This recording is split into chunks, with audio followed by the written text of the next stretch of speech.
মুসলিমদের একটা কিছু করে দাও, সারা মুসলমানরা হৈ হৈ করে বেড়াবে। আজকে তারা প্রফেট মোহাম্মদ সাল্লামের ওপরে কিছু মানুষকে গ্রেপ্তার করলো ফেসবুকে, জানে এইটা করলে সারা ভারতবর্ষের মুসলমান করতে থাকবে। প্রোটেকশনটা কিভাবে হয়? সেইভাবে মাঠে নামতে হবে, আমাদের লক্ষ্য করতে হবে, আমাদের হারে এক জায়গায় আসতে হবে, এইটাকে লক্ষ্য করতে হবে, এইগুলো নিয়ে ফেকের করতে হবে, সোচতে হবে, ভাবতে হবে আমাদের। এইটা প্রফেট মোহাম্মদ সাল্লামের নামে যে একটা ধর্মগুরু, যাকে মুসলমানের জান মাল সম্মান সেই জায়গায় অ্যাটেক করেছে, শুভেন্দুর মুখে কোনো কথা আছে?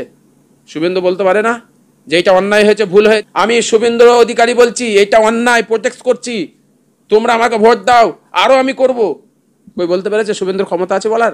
আজকে সম্প্রতি আমরা দেখলাম উত্তরপ্রদেশের কানপুরে আইলা মোহাম্মদ সাল্লাল্লাহু আলাইহি ওয়াসাল্লাম একটা ব্যানার লেখার জন্য প্রায় 25 জন যুবককে গ্রেফতার করা হয়েছে। এবারে কি বলবেন? দেখুন, আমি আগেই বলেছি, এখনই বলছি, ভারতবর্ষে যে রাজনীতি একটা প্ল্যাটফর্ম এমন একটা জায়গায় এসে গেছে, এই রাজনীতি প্ল্যাটফর্মটা একটা মানে ধর্মীয় জায়গায় এনেছে, ধর্মীয় রাজনীতি। ভারতবর্ষে যে সমস্ত রাজনীতি যারা আজকে আমাদের ভারতবর্ষে সেন্ট্রাল গভর্নমেন্ট যেইভাবে অবনতির দিকে এগিয়ে যাচ্ছে, আজকে আপনি দেখুন ভারতবর্ষে গ্যাসের দাম কোথায় চলে গেছে, মানুষের কাছে রুজি নেই, সোনার দাম গোল্ডের দাম কোথায় গেছে, পেট্রোলের দাম কোথায় গেছে, মানুষ হাহাকার করছে, মানুষ খেতে পাচ্ছে না, বিশ্বের কাছে একটা মানে অবনতির দিকে এগিয়ে যাচ্ছে ভারত। এই জায়গাটা ধামাচাপা দেওয়ার কারণই হচ্ছে মুসলিম সম্প্রদায়কে সবসময় পিছিয়ে রাখা বা মুসলিম সম্প্রদায়কে তাকে ইউজ করা।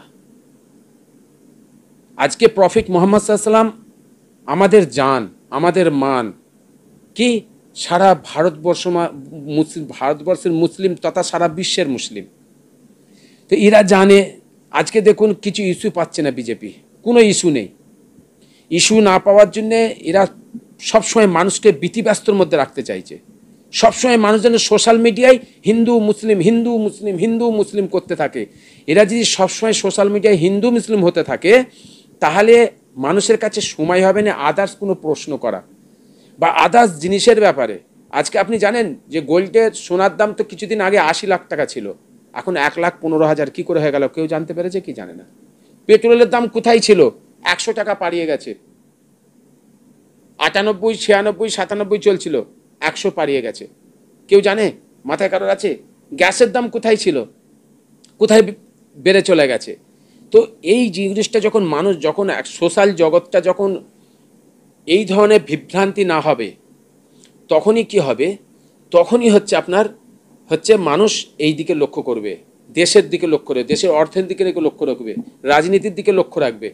এইটাকে ঘোরাবার জন্যে এই জিনিস এইভাবে একটা হাই কোনো মুসলিমকে মেরে দাও, তাকে নিয়ে মানুষ সোশ্যাল মিডিয়ায়, মুসলমান তো হুক্কা হওয়ার দল, একজন মুসলিম আর এক মুসলিমের পিছনে সবসময় আমরা পড়ে আছি। মুসলমানের মধ্যে ঐক্য থাকলে আজকে এই জিনিসটা হতো নাকি? এরা জানে মুসলিমদের একটা কিছু করে দাও, সারা মুসলমানরা হৈ হৈ করে বেড়াবে। আজকে তারা প্রফেট মোহাম্মদ সাল্লামের ওপরে কিছু মানুষকে গ্রেপ্তার করলো ফেসবুকে, জানে এইটা করলে সারা ভারতবর্ষের মুসলমান করতে থাকবে। প্রোটেকশনটা কিভাবে হয়? সেইভাবে মাঠে নামতে হবে, আমাদের লক্ষ্য করতে হবে, আমাদের হারে এক জায়গায় আসতে হবে, এইটাকে লক্ষ্য করতে হবে, এইগুলো নিয়ে ফেকের করতে হবে, সোচতে হবে, ভাবতে হবে আমাদের। যে এই সরকারকে যতক্ষণ না আমরা ফেলে দিতে পারছি, ততক্ষণ আমরা কোনোভাবে সুস্থি হতে পারবো না, সেটা হিন্দু হোক, মুসলিম হোক, অন্য যে কোনো সম্প্রদায়ের মানুষ হোক। তাহলে আমাদের হারে কি করতে হবে? আমাদের হারে মাঠে নামতে হবে সরকারকে ফেলার, এইটা ঐক্য হতে হবে আমাদের মধ্যে। সরকারকে ফেলার জন্য ভাগ করলে হবে না, এখন আমাদের টার্গেট রাখতে হবে বিজেপি শাসিত যেই রাজ্যগুলো আছে, এখানে টার্গেট রাখতে হবে যেইভাবে হোক অন্য শাসিত রাজ্য সরকার নিয়ে আসা হোক। যখনই অন্য সরকার আসবে তখন দেখবেন এই জিনিসটা ঘুরে যাবে। এইটা আমাদের এখানে অ্যাভয়েড করতে, ঘোরাতে হবে, এইটার ভাবে ভাবতে হবে আমাদের সকলকে। তবেই আমরা ঠিক জায়গায় আসবো। নাহলে আজকে প্রফেট মোহাম্মদ সাল্লাল্লাহু আলাইহি ওয়াসাল্লাম বলেছেন, কালকে আরেকটা করবে, আরেকবার দেখবেন কোনো মসজিদে অ্যাটাক করে বসা আছে, কোনো মসজিদের ইমাম সাহেবকে মেরে দিয়েছে, মারছে, কোনো জায়গায় কোরআন শরীফ নিয়ে করবে। আমরা এইটাই করতে থাকবো, এইটা ইলেকশন পিরিয়ডে চালাতে থাকবে। একটা ইলেকশন আসবে আর সারা বছর 5টা বছর ঠিক এইভাবে কাটাতে থাকবে।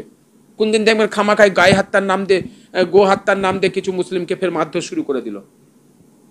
এই হচ্ছে কাজ। এইগুলো আমাদের ভাবতে হবে, আমাদের সমস্ত সম্প্রদায়ের মানুষকে ভাবতে হবে, শুধু মুসলিম বলে না। এইটা দেশের ক্ষতি হচ্ছে, এই দেশের ক্ষতিকে আমাদের রুখতে হবে, এটাই আমাদের কর্তব্য। বিরোধী দলনেতা শুভেন্দু অধিকারী তিনি বলছেন যে পশ্চিমবাংলার মধ্যে এত যেই অত্যাচার মুসলিমদের উপরে, শুধুমাত্র আপনারা বিজেপিকে নিয়ে আসুন 2026-এ, তাহলে এই যে মুসলিমদের যে অত অত্যাচার হচ্ছে তাহলে এরকমই আর হবে না, শান্তি ফিরে আসবে পশ্চিমবাংলার মধ্যে। বিজেপি নিশ্চয় ঠিকই কথা, শুভেন্দুর কথা কিছু ভুল নেই, শুভেন্দুর কথা ভুল নেই। শুভেন্দু যেটা বলছে সঠিক কথা। আসামের কথা ভাবুন না, আসামে শুভেন্দু বলেছিল তো, শুভেন্দুর মতন কিছু নেতা, যে আসামের বুকে তোমরা বিজেপিকে নিয়ে আসো, মুসলমান তোমাদের কিছু চিন্তা হবে না, তোমাদের কোনো টেনশন নেই, তোমাদের ভালো মাদ্রাসা করে দেবো, তোমাদের পড়াশোনার শিক্ষার ব্যবস্থা করে দেবো। হচ্ছে তো, ঠিকই তো, 200-এর ওপর মাদ্রাসা বন্ধ করে দিয়েছে, ভালো কথা তো, ঠিকই কথা বলেছে, ভুল কিছু নয় তো। মুসলমানদের ধরে ধরে বাংলাদেশি করে দিচ্ছে, জঙ্গি করে দিচ্ছে। আসামের পরিস্থিতিটা একটু ভাবেন, আসামের কথা ভাবুন, ভাবলি ক্লিয়ার হয়ে যাবে শুভেন্দুর কথা কতটা সত্য। অসুবিধা কিছু নাই। উত্তরপ্রদেশে হচ্ছে তাই তো, এই তো বিজেপি শাসিত রাজ্য, এতে ভুল কি আছে? শুভেন্দুর কথা ভুল নেই। এইটা প্রফেট মোহাম্মদ সাল্লাল্লাহু আলাইহি ওয়াসাল্লামের নামে যে একটা ধর্মগুরু, যাকে মুসলমানের জান মাল সম্মান সেই জায়গায় অ্যাটাক করেছে, কই শুভেন্দুর মুখে কোনো কথা আছে? শুভেন্দু বলতে পারে না যে এটা অন্যায় হয়েছে, ভুল হয়েছে, আমি বিজেপি শাসিত, আমি শুভেন্দু অধিকারী বলছি এটা অন্যায়, প্রোটেক্ট করছি, তোমরা আমাকে ভোট দাও, আরো আমি করব? কই বলতে পেরেছে? শুভেন্দুর ক্ষমতা আছে বলার? আজকে শুভেন্দু মুসলিম সম্প্রদায়ের কথা শুভেন্দু আজকে বলবে, কালকে শুভেন্দুকে দল থেকে বের করে দেবে, ওই যে অফিস থেকে ঘাট ধরে দরজা থেকে বের করে দেবে। এত সহজ নয়, এটা হচ্ছে রাজনীতি, পলিটিক্স।